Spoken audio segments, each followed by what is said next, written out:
He was a bright young nursing student, loved by everyone. But one morning in 2006, Brett McGillivray put on his uniform, told his mum he'd be home late, and was never seen again. His abandoned car, mysterious sightings, and a highway filled with a dark history make this case to be one of Australia's most haunting disappearances. Let's dive right into it.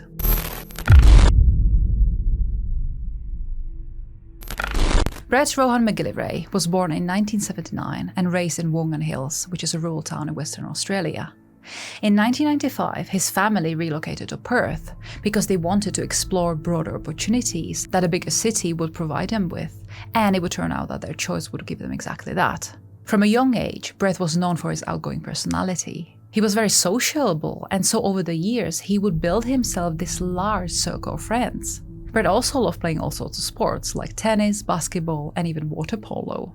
The family would usually take a holiday in the Cervantes, which is a town north of Perth, and it has all these gorgeous views of the Indian Ocean. And it was right there where Brett discovered that would become another passion of his, fishing. And from then on, whenever he could, Brett would take a boat or just sit there for hours on a beach with his line in the water and just enjoy the time to himself. And so for a while, it really seemed like he was living the perfect Australian dream. But all of that will soon change. On one morning of April 1997, Brett's parents, Rosa and Colin, experienced a few what could be only described as strange conversations with their son. Now, none of those at first worried them too much, but later on that day, the situation got worse. Brett's demeanor continued to change, and he was becoming paranoid and even delusional. This was really out of character for him, because usually he would be nothing like this. I mean, this never happened before, and so worried, Brett's parents took their son to the Greylands Hospital in Perth to have him checked. And after talking to Brett and going through several tests with him, the doctors determined that he was having an acute psychotic episode, and as treatment, the doctors actually wanted to keep Brett in the hospital for the next few weeks. Now, obviously, this was a very distressing thing to hear, but in the end, Brett and his parents agreed, and so for the next 3 months, Brett spent receiving care at the Greylands Hospital. As it would turn out, this psychotic episode did not come out of nowhere. That is not really how things usually work. Normally, it is triggered by something. For example, if you overdose on various substances, or it could be a result of a mental health issue that you're currently going through. And sometimes it could even occur if something traumatic happens to you. And this is exactly what was happening to Brett. He might not have shown it, but he was actually going through a difficult time. Not only did one of his closest friends pass away recently, but his own grandfather was diagnosed with cancer. Adding to that stress, Brett was about to undergo a series of difficult exams, and so to take the edge off, Brett was known to occasionally use some sort of a recreation drug, such as marijuana. So if you added all those stressors up, these could have very well explained the reason for the psychotic episode was happening to Brett. During this treatment, the doctors managed to also find the right medication for him. It was called lithium carbonate, and it is commonly used as a mood stabilizer. So it was really this medication that helped resume Brett's life. And Brett embraced it. He was finally able to cope with the stress in his life, and so he didn't really care that he had to take a few pills for that. All Brett wanted was to go back to living his life, and that is exactly what he went on to do. He treated himself to a surfing holiday in Indonesia, which few of his friends went along to as well. And it was really that holiday in particular that really made Brett fall in love with traveling again. So after this trip, Brett went on to spend 18 months working in London, UK, and during that time he also managed to visit France, Scotland and Ireland. Basically, any chance he got, Brett took it and went to see new places. When Brett returned home to Australia, he decided to take a job at the local docks, where he was employed as a deckhand on a crayfish boat.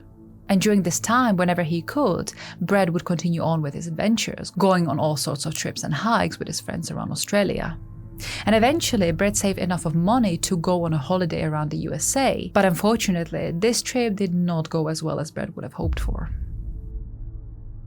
At some point during his trip, Brett started to run low on medication. It is unclear why he did not have enough with him in the first place, but as this is a prescription drug only, he could not have obtained it just from any pharmacy. He potentially could have contacted a doctor in the USA, but this was back in the late 90s, so there would have been no prior medical records to the US doctors they could have easily accessed, without most likely assessing Brett themselves.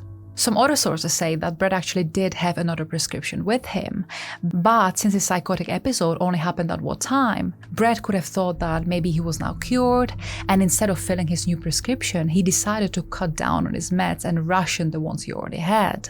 So basically, he would have drastically lowered his daily dosage, which of course started to have almost an immediate effect on him.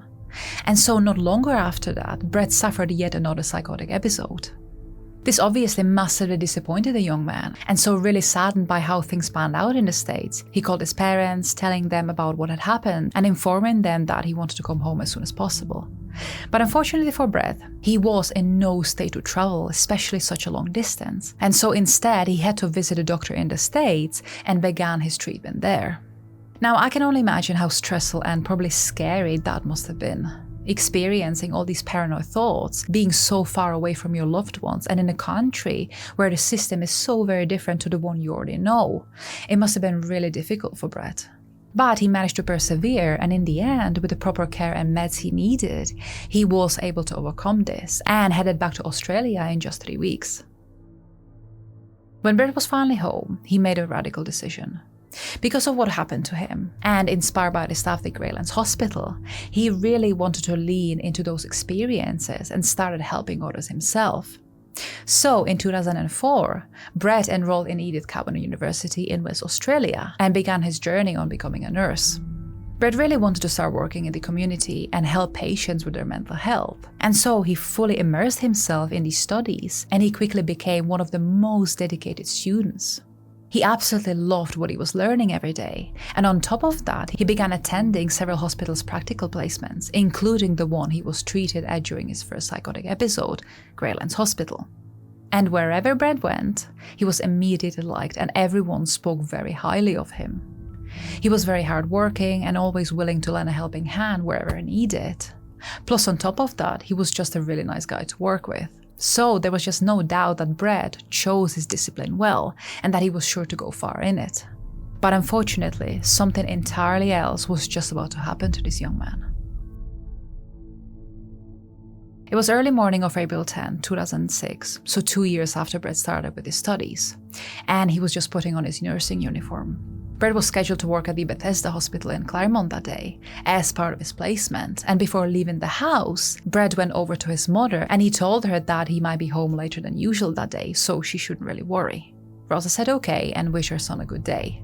And before heading out of the door, Brett grabbed his wallet, phone and his backpack, and then at around 6:40 a.m., he left in his white 1990 Toyota Camry. Later on that day, Brett's mother came back from work and saw that there was a message left on the answering machine. But when she played the message, a shiver went down her spine.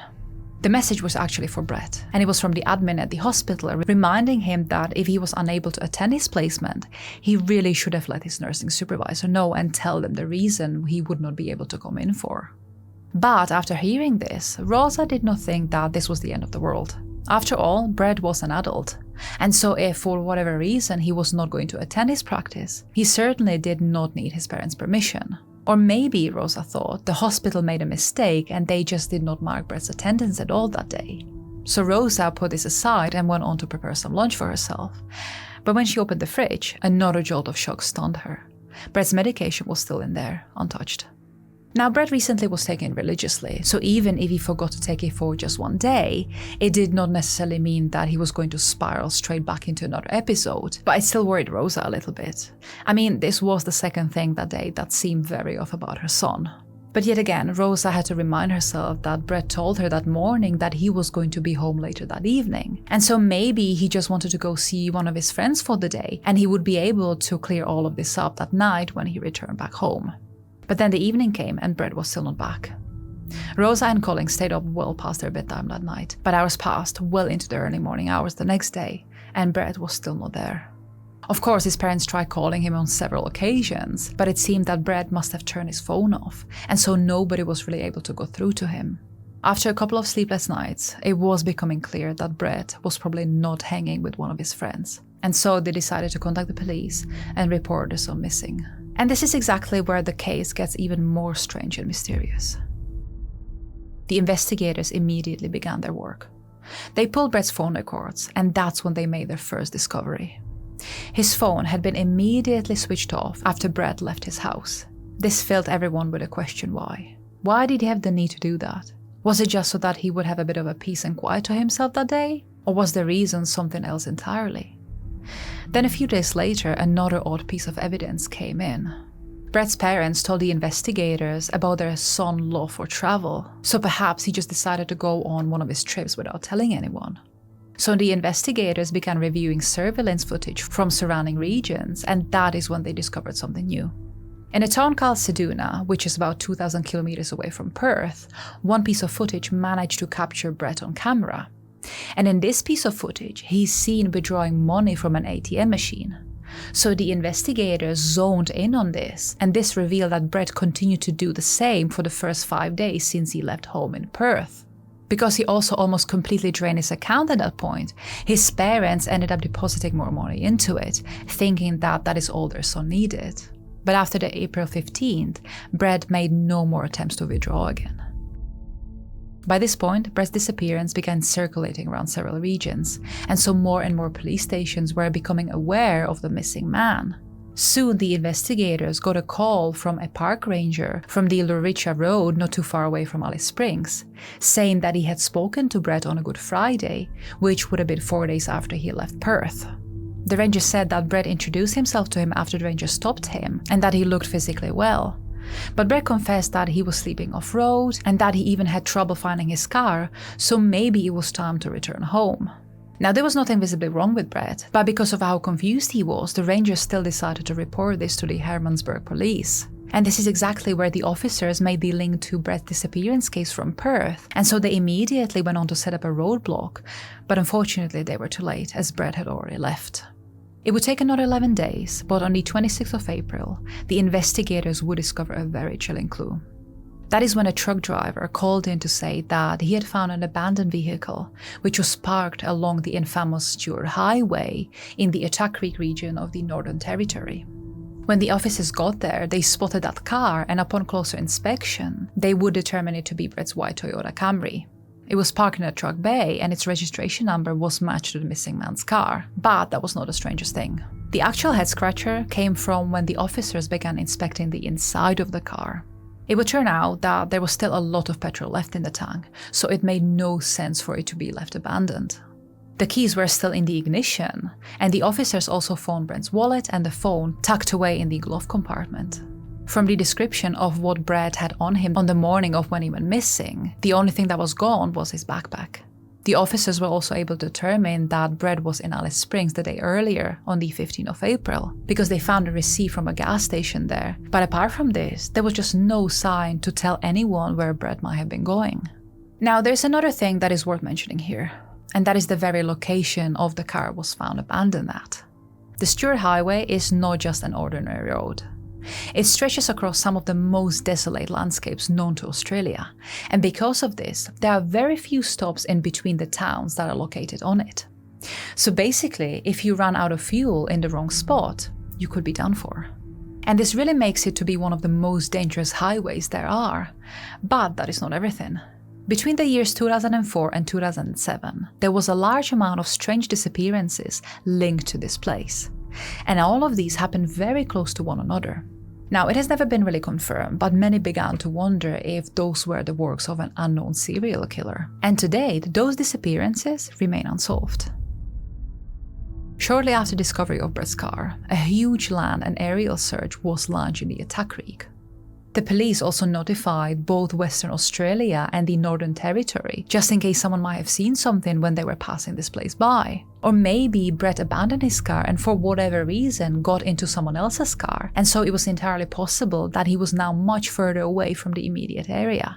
Hence, the investigators did not want to leave anything to chance. The days turned into weeks and weeks into months, but there were no new leads coming up.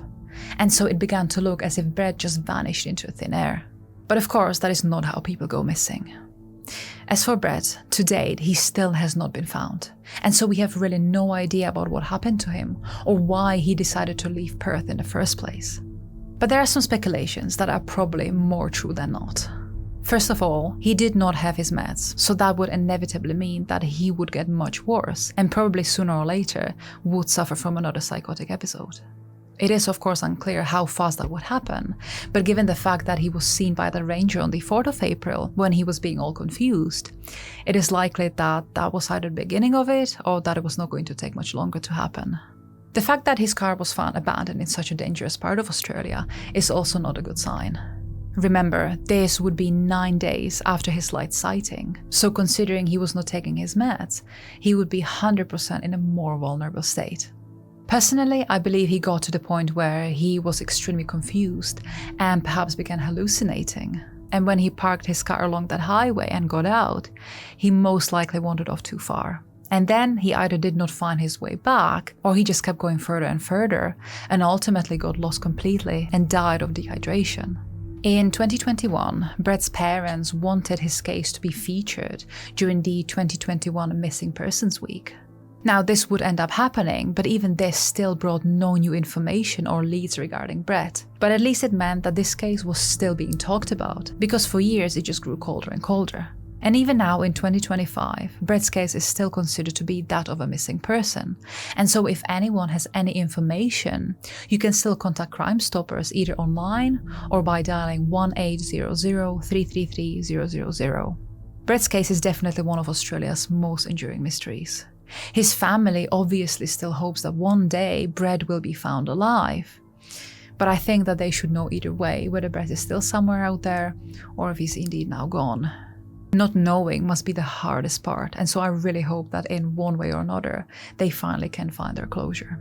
If you enjoyed this video, then I have another one for you where I talk about another extremely haunting mystery, so go check that one out. Until next time.